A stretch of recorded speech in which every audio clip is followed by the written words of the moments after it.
সে অবস্থা করেছে, সারাদিন আমি মানুষটা কিছু খেতে পর্যন্ত পারিনি, আমার বাড়ির লোকজনকে কিছু খেতে পর্যন্ত দেয়নি।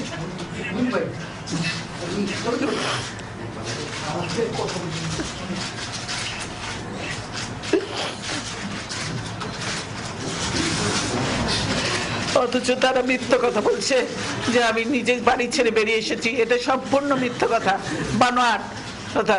তারা জবরদস্তি ধাক্কা মেরে আমাকে বাড়ি থেকে বের করেছে।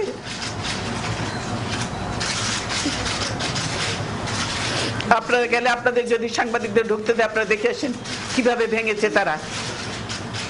তারা প্রথমে ফ্রন্ট দরজায় গ্রিল যেখানে আছে, গ্রিলের নেট কেটে তালা ভেঙে ভিতরে ঢুকেছে। তারপরে আমার একটা স্টাডি রুম, সেখানে তারা ধাক্কা মারতে মারতে আমার লোকজনকে কাজে, তারপরে তারা ভয়ে খুলে দিয়েছে। তারপরে আমার বেডরুমে এসছে, বেডরুমে ধাক্কা মেরে মেরে মেরে মেরে লাথি মেরে মেরে মেরে সব ইয়ে করে, তারপরে বেডরুমে ভেঙে, এখনো আছে ভাঙা, ভেঙে তারপরে তারা ঢুকেছে ভিতরে। ভিতরে ঢুকে সব লাঠি ছোটা নিয়ে সব ঢুকেছে ভিতরে, ঢুকে সব আমার জিনিসপত্র সব ই করেছে, এমন ভাবে ইয়ে করেছে, তারা টানতে টানতে দিয়ে এসেছে। গভীর দুঃখে ভরা মন নিয়ে আপনাদের উদ্দেশ্যে দুটি কথা বলবো। আজ আপনারা দেখছেন কিভাবে রাষ্ট্রীয় সন্ত্রাসের মাধ্যমে আমাকে শহীদ স্মৃতি বিজড়িত বাড়ি থেকে উচ্ছেদ করা হয়েছে। দীর্ঘদিনের সংসারের সব মালামাল রেখে আমাকে এক কাপড়ে বাড়ি থেকে বেরিয়ে আসতে হতো। আজকে যেভাবে আমাকে অপমান করা হয়েছে, ঘরের দরজা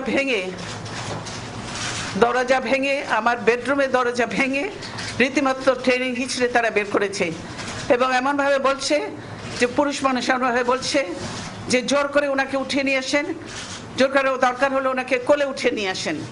এরকম ভাবে একটা সরকারের এই আচরণ। ওনারা ধাক্কা দিয়ে আমাকে গাড়িতে উঠিয়েছেন, আমাকে সব নিয়ম নীতি উপেক্ষা করে নজিরবিহীন ভাবে বলপূর্বক উচ্ছেদ করা হলো।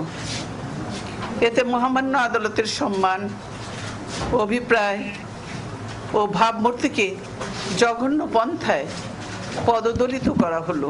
এই উচ্ছেদ করতে গিয়ে যে অমানবিক আচরণ তারা করেছে, তাতে আমি নিজে অপমানিত, লাঞ্ছিত শুধু নই, লজ্জিত বোধ করছি।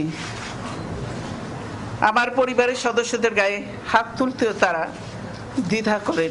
দ্বিধাবোধ করেনি।